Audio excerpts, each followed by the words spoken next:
Federico Ábalos Sánchez. Mi apodo es Siri.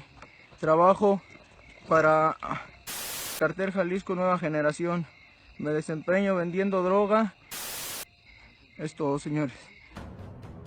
On July 26, 2018, a man was brutally murdered while the video camera rolled. Yes, his death was videotaped. What happened to him would not be released on the internet for another 2 years, but his screams were caught in that videotape forever. Hold on tight, because we will dive deep into the painful death of a hitman who did not plan to go down this way. Today, we're going to discuss the horrific videotaped forced confession, torture, murder, and mutilation of CJNG drug pusher and hitman, Federico Ábalos Sánchez, also known as El Siri. What happened to this man amidst the crossfire of two rival gangs will send shivers down your spine. But first, let's talk a little about the legendary rivalry between Mexico's bloodiest cartels, Jalisco Nueva Generación Cartel CJNG and Los Viagras, both wolves out to get each other. From the very beginning of 2015, a new cartel rose to power amidst the already abundant criminal network of Mexico. But they did not start out like that. They started out as the Saviors, a military defense group that was going to eradicate the corruption, rather than being the root cause of it. But way before that came the Jalisco New Generation Cartel that was formed in 2009, under the famous El Mencho, or Nemesio Oseguera Gervantes, as his close associates knew him. Born to a family of poor avocado farmers, life was hard and miserable. This misery forced him to go to extremes like no other. As a young man, Gervantes immigrated to the U.S. illegally and began his career as a drug pusher. The DEA soon caught up to him and he was forced to leave the country and found himself back in Mexico. That was not the end of his drug-pushing career. He thrived in Mexico, joining the Milenio cartel and even the police. His time at the police helped him immensely when the time came for the hunting down of members of the Milenio cartel. But the police soon caught up to the shady dealings of the Milenio cartel and it died down. That, however, did not stop El Mencho from his own criminal activities. He formed his own drug cartel called Jalisco New Generation Cartel, or CJNG. El Mencho made CJNG into a deathly killer machine that would let no power stand in its way.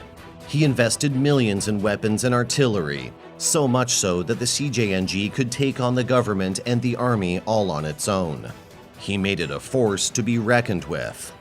CJNG became a drug military of its own, with the letters CJNG etched boldly across their camo uniforms, and guns of the highest order in their hands like the notorious sniper rifles.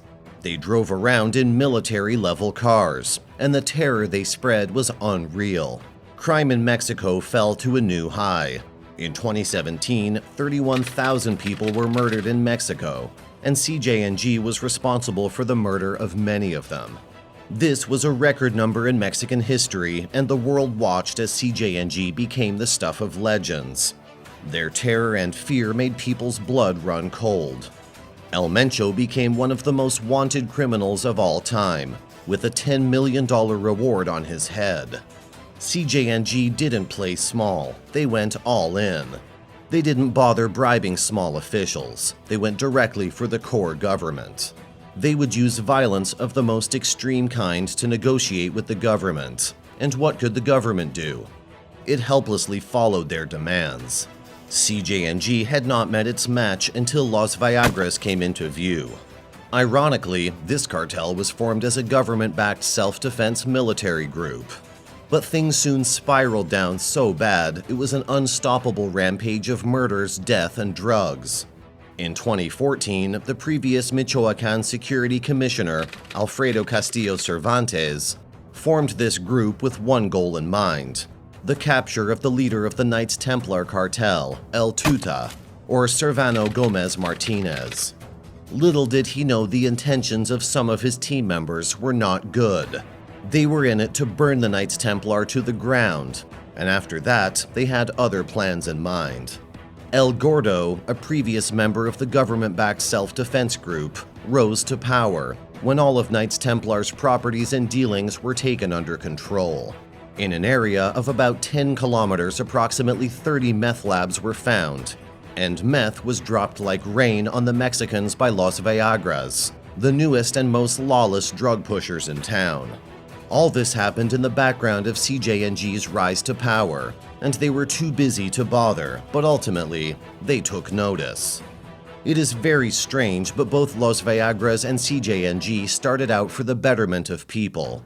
Where did that go? No one knows.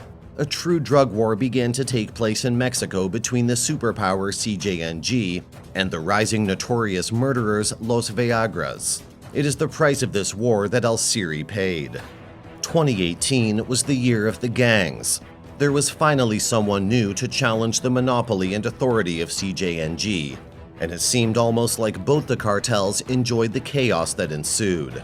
It was all guns up from there, and both cartels did everything in their power to make the other one submit. Intimidation was their best weapon, and it went just a little too far.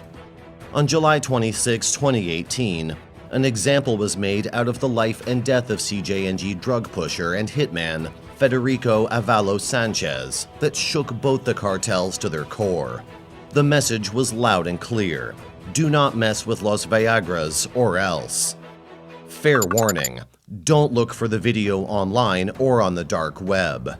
It has been known to really mess with your head, and viewers have admitted to even hearing gurgling noises and screams because it just affected them so badly. In mid-2018, a politician from the local village of Sahuayo was kidnapped. The fact is, he wasn't just a politician. He was El Siri, a murderer and drug pusher for the CJNG. And rumor was that he was conspiring with the mayor of Sahuayo. The mayor had granted him and his cartel a lot of lenience and ease with their alleged business transactions and dealings.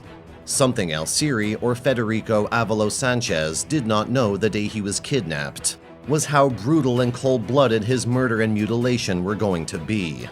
He also did not know that his video would haunt the corners of the dark web for years and years to come. We warn you once again to not go out looking for that video. You have been warned. Viewers have been mortified and horrified to their cores, and it did not do them good. As the videotape began, El Siri began admitting how the people should never trust CJNG. Those were words fed to him by Los Viagras to spew hatred against his cartel. It was the way of the cartels and how they asserted authority over the other. El Siri begged for mercy. He asked for clemency. He wanted to be saved. What happened next in the video is one of the most gruesome things ever caught on video. The torture began with a sharp cut on his chest. It was deep, but not deep enough for organ damage. Whoever was behind the knife knew what he was doing.